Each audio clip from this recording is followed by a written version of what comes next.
And I now give the floor to His Excellency Yong-Ho, Minister for Foreign Affairs of the Democratic People's Republic of Korea.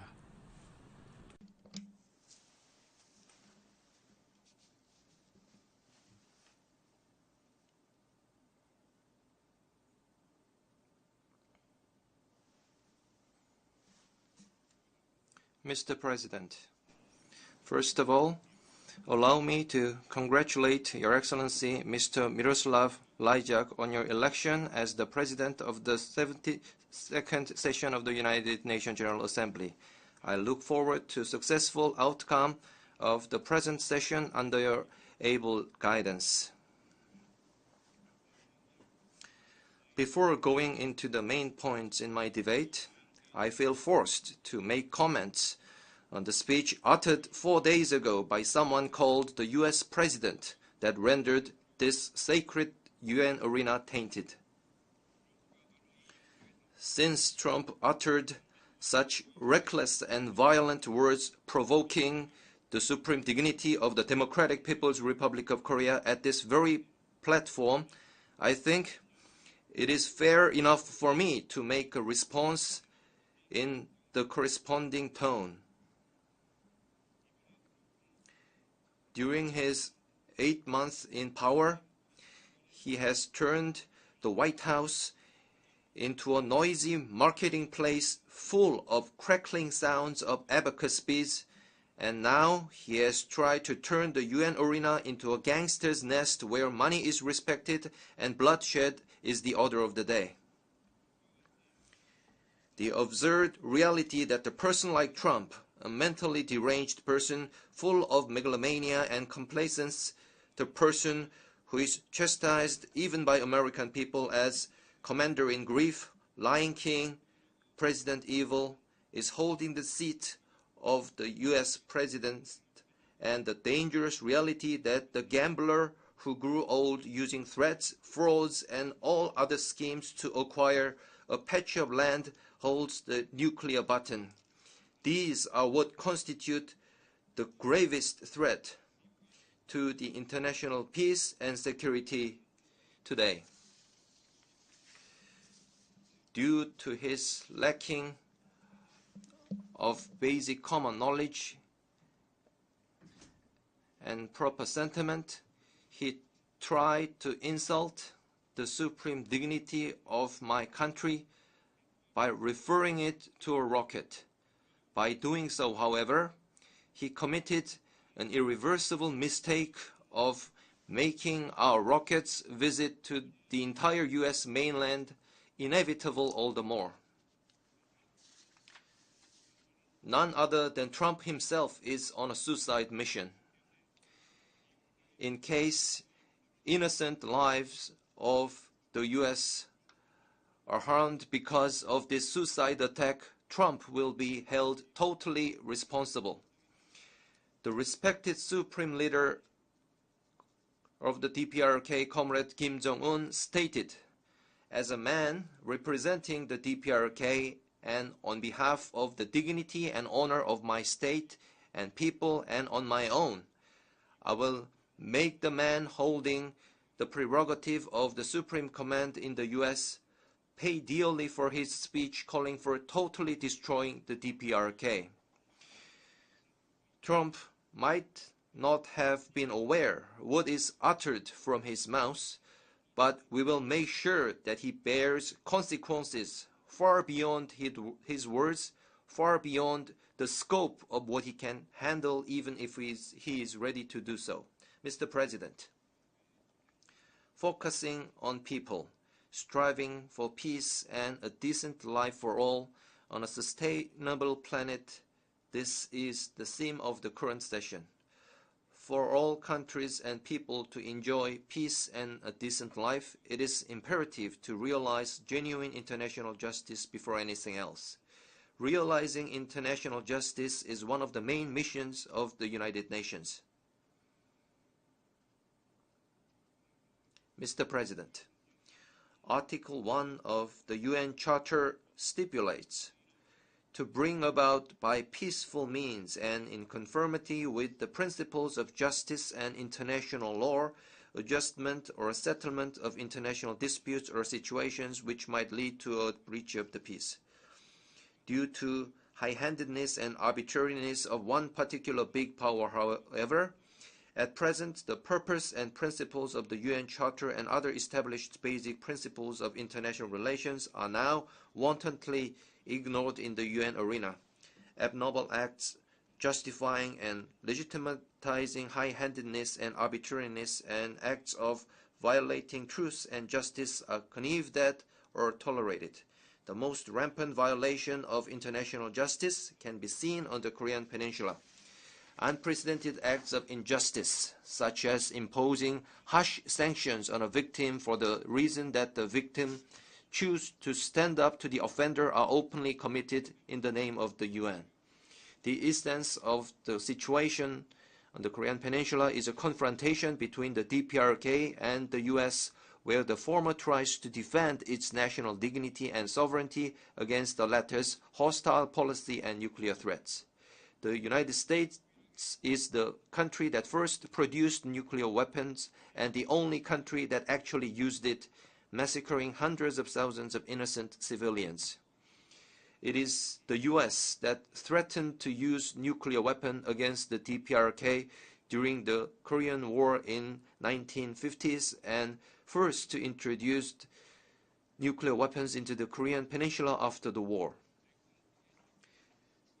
The US started large-scale joint military exercises against the DPRK during the Cold War period and further increased their scope and aggressive nature after the Cold War, staging the exercises several times a year by mobilizing more of nuclear strategic assets.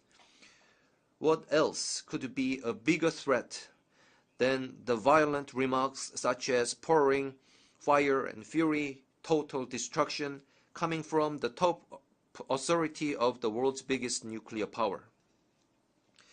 The very reason the DPRK had to possess nuclear weapons is because of the US, and it had to strengthen and develop its nuclear force onto the current level to cope with the US. The US hostile policy and nuclear threats have continued over 70 years, and these have led the situation on the Korean Peninsula to a touch-and-go point.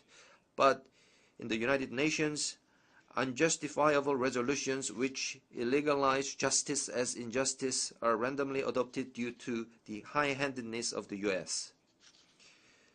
The respected Supreme Leader, Comrade Kim Jong-un, chairman of the State Affairs Commission of the DPRK, said, "International justice is never achieved by itself.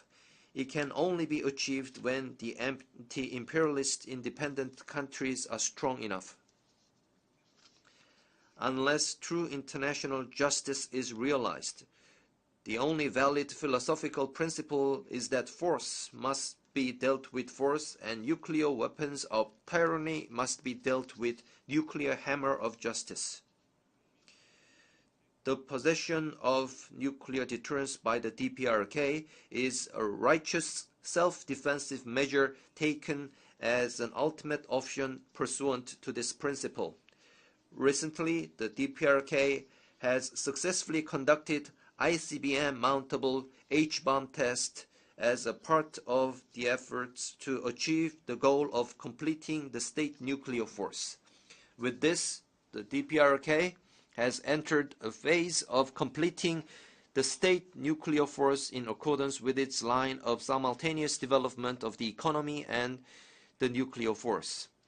Our national nuclear force is, to all intents and purposes, a war deterrent for putting an end to nuclear threat of the US and for preventing its military invasion. And our ultimate goal is to establish the balance of power with the US.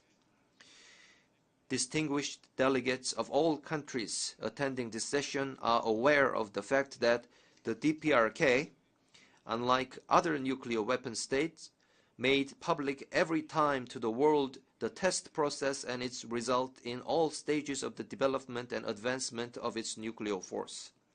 Since the war deterrent for safeguarding peace and security of the Korean Peninsula and the region is strengthened enough, the United States and its followers must now think twice before launching military provocation against the DPRK. Although they talk about fire and fury, total destruction and whatever, every time they have to add various conditions such as hopefully this will not be necessary, that is not our first option, and so on. Accordingly, we are convinced that peace and security of the Northeast Asia and the region as a whole have been as much consolidated. We do not need anyone's recognition of our status as a nuclear weapon state and our capability of nuclear strike. The ICBM, marked with sacred name of the DPRK, flew over the universe above the endless blue sky. The warhead of our rocket left its trace on the blue waves of the Pacific Ocean, and the tremendous explosion and vibration of the hydrogen bomb were recorded by this planet.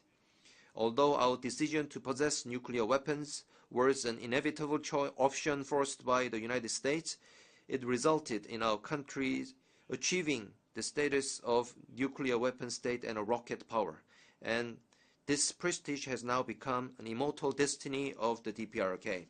Mr. President, the failure of the United Nations in fulfilling its role in realizing genuine international justice is primarily related to the undemocratic old practices of the Security Council.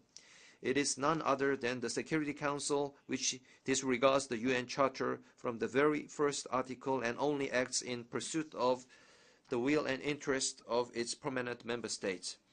It is not incidental that the issue on reform of the Security Council had already been decided in 1992 by Resolution 47/62 at the 47th session of the UNGA.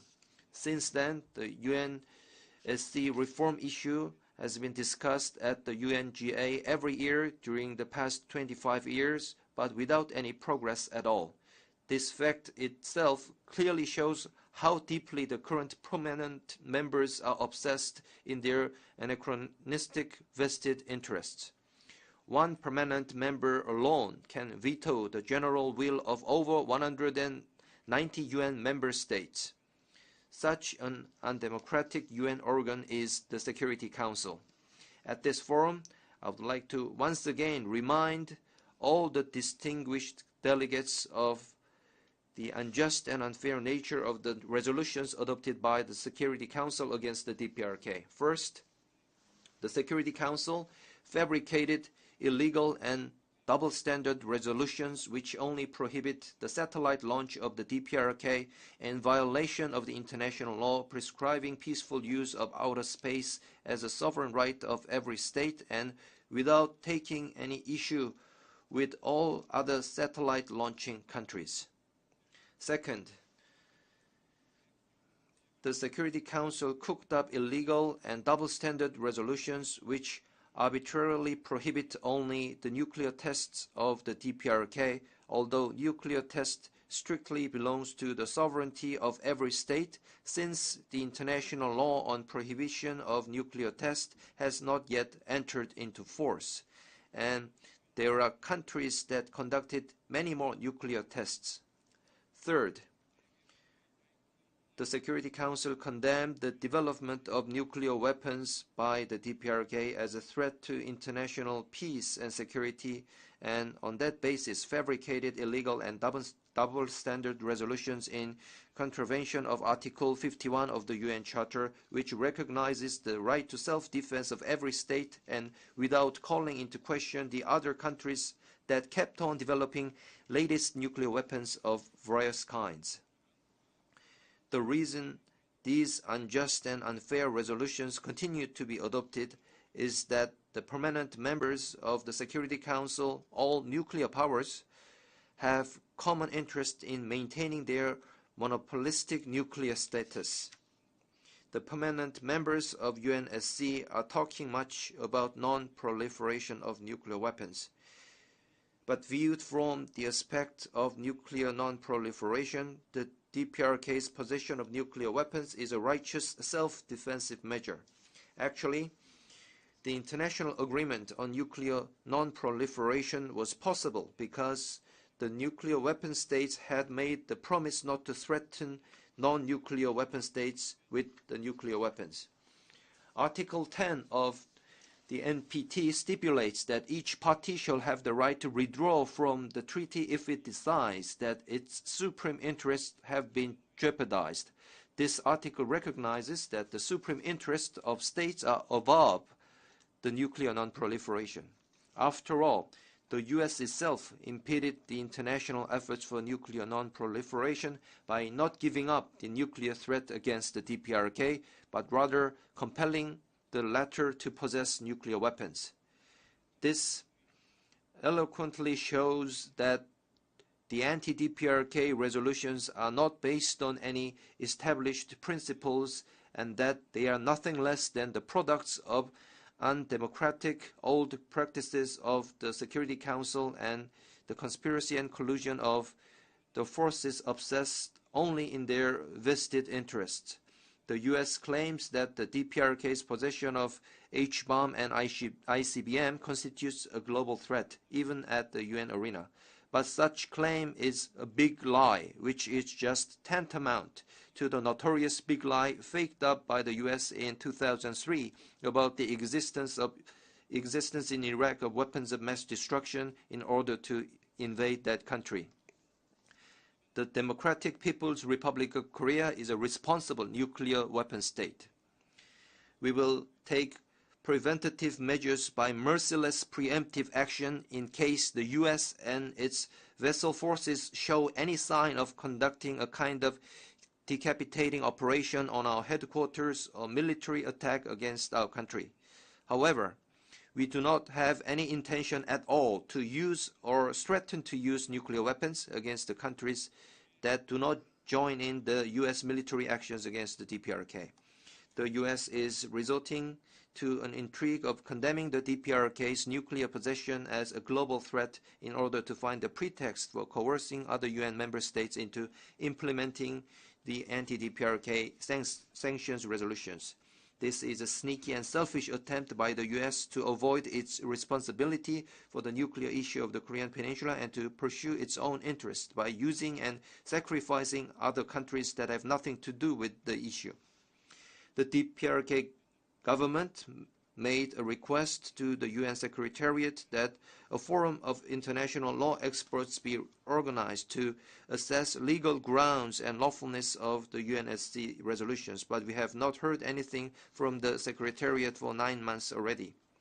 Same is true of the fact that the DPRK made repeated requests to the United Nations Security Council to discuss the serious threat to the international peace and security posed by the aggressive and provocative U.S.-South Korea large-scale joint military exercises, but these requests were never put on the UNSC agenda, rather turned down every time.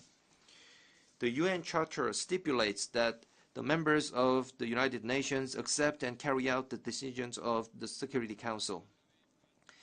If the resolutions on the DPRK adopted at the Security Council are truly lawful and fair, there will be no need that all U.S. ambassadors abroad and even the President and the State Secretary turn out to coerce other countries into implementing the resolutions.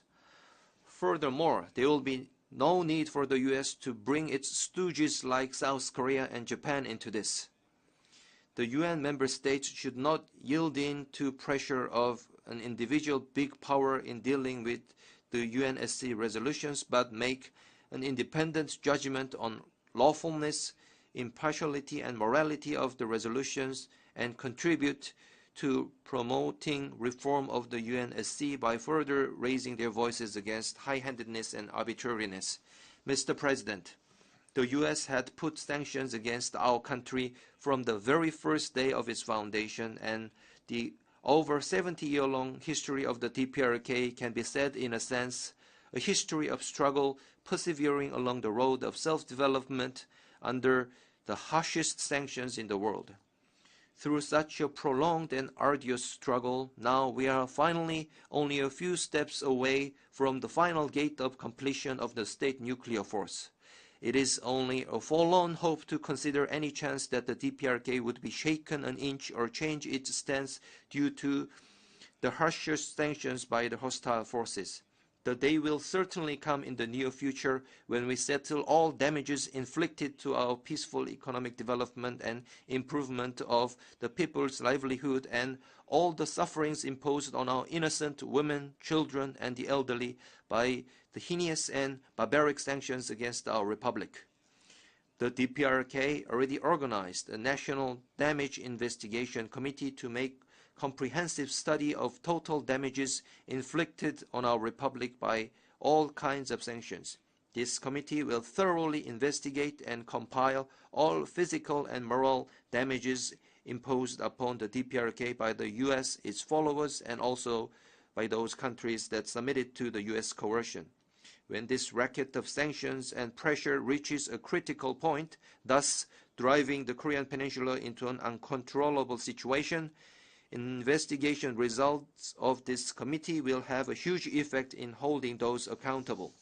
Mr. President, my delegation takes this opportunity to extend strong support to and solidarity with the Cuban government and people who are fighting to defend national sovereignty and realize international justice against the high-handedness, arbitrariness, and unilateral embargo of the U.S.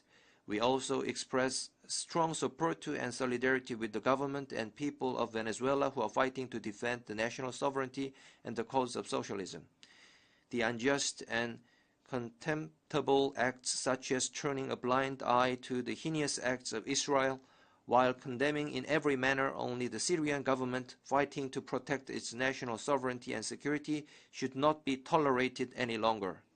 The DPRK government will certainly defend peace and security of the country with its powerful nuclear deterrence and also contribute to safeguarding world peace and security. Thank you, Mr. President.